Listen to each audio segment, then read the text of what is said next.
Hello, my name is Cody Kleinschmidt, and today we're going to be talking about leadership.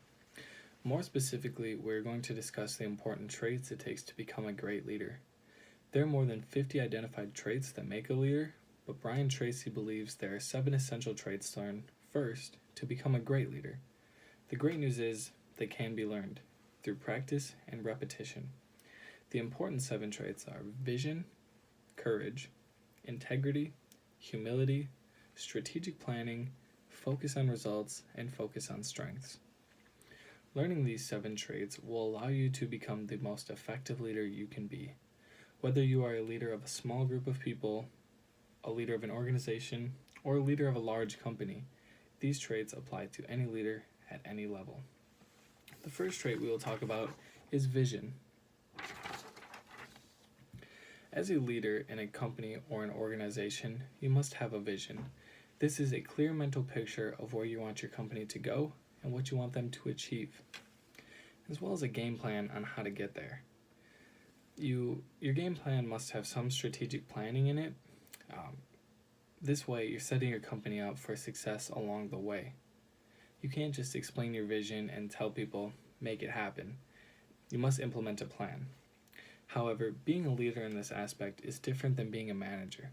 A manager will work with employees to ensure the work is completed to reach the vision, whereas a leader will tap into the emotions of the employees or members, and then they will buy into the vision and then see it from the leader's perspective. Once you get everyone to buy in, the whole company will be productive and efficient in achieving the vision because they should be just as passionate about making it happen as you, the leader. This is not to underappreciate managers, because their role in completing work is huge as they are the ones facilitating the actual labor, but as a leader, motivating people to see the bigger picture is crucial to the company's success because having them buy into the idea will have them motivating themselves. The next trait is courage. Just like you hear in all the movies, heroes and leaders are very courageous. This is the same for leaders in a company. Leaders in the company need to be comfortable taking risks, stepping up first, speaking out when needed. These risks will not often offer reassurance of success. However, taking a risk and having it turn out can be the difference in pushing your company to the next level. This can also inspire employees to look up to you, or even push them to make tough decisions as well. This also entails sticking your neck out for someone when they need it and you see potential in what they have to say or do. Speaking up for someone when you believe it is the right thing to do can lead to huge breakthroughs from new and fresh ideas. It will also build your credibility with employees throughout the company, especially younger and new employees. Inspiring new employees could be huge because they could step into leadership roles one day. Courage is important to leading a company and inspiring employees. The third topic is integrity. Not only can leaders inspire employees by being courageous, but by having integrity as well. Integrity is important because it sets the moral standard for an organization. Everyone needs to always be honest with each other, and it starts with the leaders and trickles down to all the employees. This also includes the customers. The company as a whole needs to be honest and upfront with customers. If a company can be known in the community for their integrity, that will only further their success and their overall credibility. This all starts with leaders practicing integrity within the employees. For example, if a leader asks an employee to complete a task, they will be most likely to do the task efficiently if they believe in the leader asking them to do it. If they don't trust in the work or the leader that is asking them to do it, it won't be productive.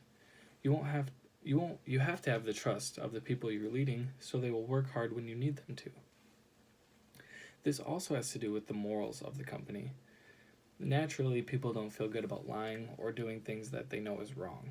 If leaders in a company are not practicing good morals, why should the rest of the employees? But when leaders and higher-ups practice integrity and good morals, so will the rest of the employees. Leading by example is always effective, and there's no better way to believe in someone than fully trusting them. Humility is our next trait. Humility is the modest or low view of one's own importance. This means a leader must be humble, yet confident. It doesn't mean you're arrogant. It means you are self-aware and you can recognize value of others without feeling threatened. You don't want to be intimidating to people who follow your direction. Allowing people to come in and talk with you about anything really, without them being scared, is crucial. They should be able to come in and express issues or even come to present ideas confidently.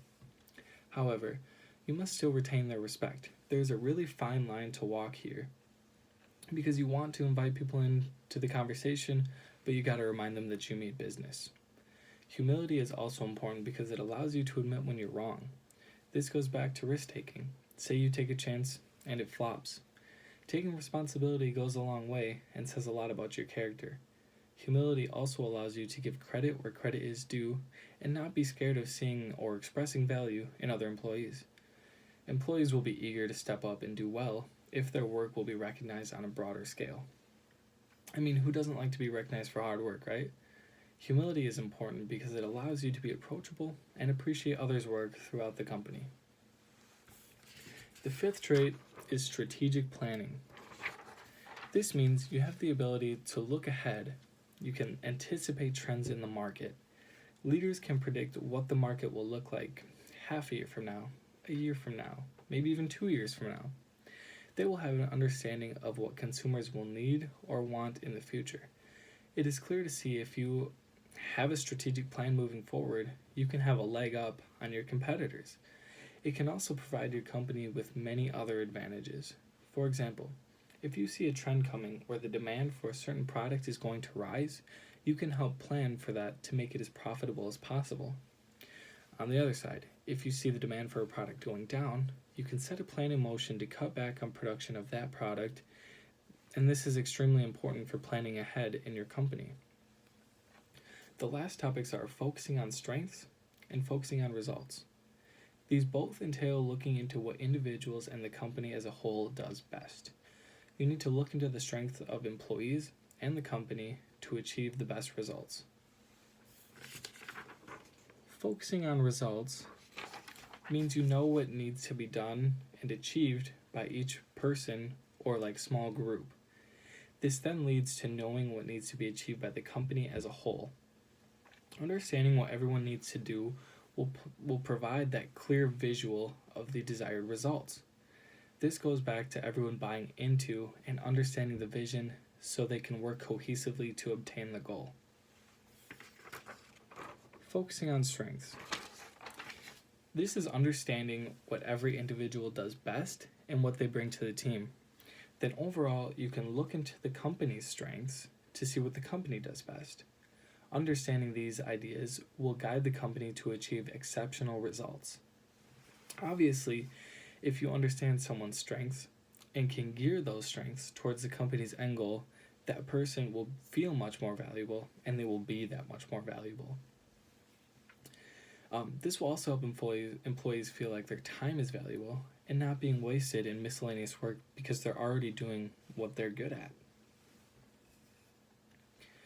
Now that we have discussed through all 7 traits, you see how important they are. Sure, there are people who are born and raised as natural leaders, but thankfully all these traits can be learned. Like I said earlier, it takes practice and repetition. No matter what stage in life you are at, you can apply these traits to become a great leader. Whether you're in college and you're trying to lead an organization, or you're a manager of a restaurant, or even a CEO of a large company. Practicing these traits are applicable at every level, and they will surely improve your skills as a leader, and they will progress your organization or company in a very positive way. Again, my name is Cody Kleinschmidt. Thank you so much for listening.